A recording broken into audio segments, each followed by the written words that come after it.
Torture is one of the less savory parts of the galaxy far, far away, and unfortunately for the dissidents of the Empire, the new regime had perfected it into an art form. Greetings, students of the Force, and welcome back to our archives. Imperial torture was notorious in the galaxy even after it was outlawed once the Empire fell. They had several standard methods of interrogation in order to get the information that they pleased, and sometimes, for very special cases, the Empire got rather creative and unconventional. Under Sidious, there were absolutely no restrictions on brutality of the interrogation. All methods were on the table, and all methods were to be used by officers if they thought it was necessary. This spawned machines of horror and torture, such as the Mind Flayer, to be put into regulation. And in this video, we will be walking the blood-stained corridors of the Imperial holding cells in order to discover the truly horrific methods of torture and what the Empire really got up to. We wanted to begin with the Mind Flayer, as this was a machine with a terrifying reputation among rebel soldiers. When Cara Dune mentioned that she had heard rumors about the Flayer during her days as a rebel shock trooper.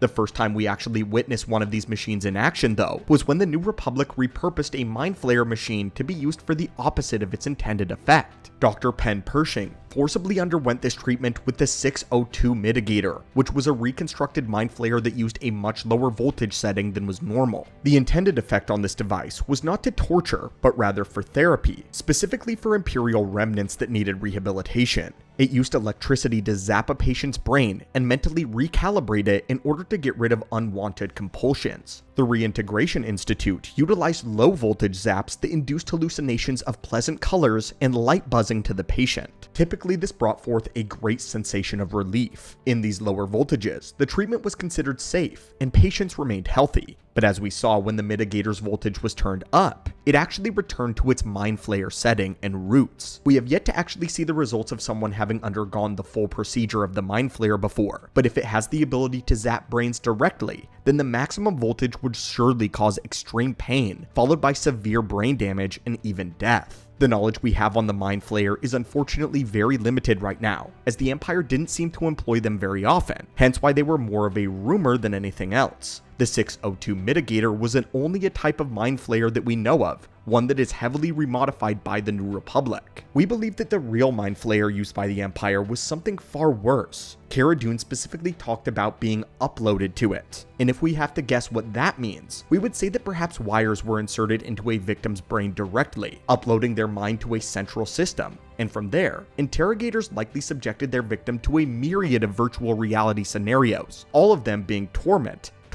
that was so real that the victim felt and experienced true pain. That way, the Empire could torture their inmates without causing them any real bodily harm, and therefore keeping them useful and alive. But in comparison with some of the other methods of interrogation, a Mind Flayer may actually be getting off easy. It would certainly be much better for you than getting visited by the IT-0 interrogator droids. Technically, these kinds of droids are illegal. After the Empire rose to power, most droids programmed to cause harm to organic creatures were outlawed, but interrogation droids remained completely legal, and their existence was not a well-kept secret either. Horrifying rumors of techniques and cruelty spread throughout the Empire. First seen hovering into the cell of Princess Leia, this ball-shaped remote was the scourge of Imperial prisoners. It was so widely feared that the jailers began to use the interrogation droid as guards in order to keep the prisoners from escaping. Many Imperial officers realized that the droid's fearsome reputation was so great that they posed them as an access point to sensitive areas of their bases and starships. This worked out well and all, but for the most determined opponent, as a droid would often cause the infiltrator to panic and run, usually straight into the arms of a stormtrooper. A lot of the time, the Empire didn't even need to use the droid if they had it, as prisoners would begin to spill their secrets as soon as they even saw one float into the cell. But what does the droid actually do? Well, the droid has much the same programming and equipment as a medical droid does. They were programmed with an expertise in psychology, medicine, surgery, and human biology. They were capable of monitoring vital signs in order to present the onset of unconsciousness or catalepsy, even bringing back the victim from the brink of death, only to endure further torture. Its medical equipment and programming could be used if the session went too far, and victims could be brought back to release valuable information, squeezing the answers out of what little life the victim has left. They had a pretty methodical process to them for their interrogation. Sometimes, the droids would ask questions themselves, projecting their emotions. They had monotone voices through a vocabulator. Other times, they would be paired with human interrogators. While the Empire enjoyed a good use of good cop and bad cop, when working with a living organic assistant, the droid would often become quiet, allowing the victim to hate and fear it, while seeing its living companion as a source of potential mercy and empathy. Torture began with the droid injecting the prisoner with a mentally destabilizing chemical that would decrease the pain threshold in the victim, while also forcing the subject to remain conscious. This would debilitate those with a higher pain tolerance before the session began. The droids would then conduct a read of the body, detecting the most sensitive areas to exploit. This awful droid was often equipped with a laser scalpel, sonic sound torture, flesh peelers, joint cripplers, and electroshock nerve probes, to name just a few. But most notably, its syringes were filled with mind-altering drugs, serums to extract information without even causing physical harm to the victim.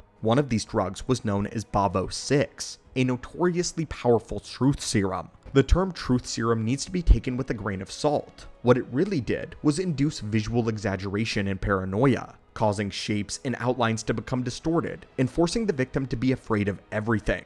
But the drug was more like a fear toxin. The other drugs got a lot more accurate results when sorting through lies. The OV600 was an even more reliable truth serum, one that acted physically upon the victim rather than mentally. When the serum detected the symptoms of lie-telling, such as certain changes in the heartbeat or chemical imbalances, the drug caused the victim's flesh to break out in a painful rash. The serum was powerful enough to cause death in severe cases. A single torture session would usually last well over an hour, as the droid has onboard systems in order to record the entire process in case any information was lost in the screams of the prisoner. When Princess Leia underwent her probe, the Empire had to go about her interrogation in a unique way. For political reasons, they couldn't have any physical marks left on the princess. So Vader had injected her with a mind-altering hallucinogen, one that made her more susceptible to suggestion. With mere words, Leia began imagining herself in unbearable pain, though she was not undergoing any physical harm whatsoever. What's interesting though, is her uncanny fortitude kept her from divulging any rebel secrets. While machines like the Mind Flayer and the ITO interrogator droids were definitely more convenient, there were more times when Imperial agents and Vader were caught without the conventional methods of torture. When this happened, they had to get creative. Vader himself was known for being quite resourceful with what he could get on hand, and unfortunately for Han Solo, he would be the beta tester for a scan grid. In The Empire Strikes Back, this was actually an improvised torture device used on Cloud City.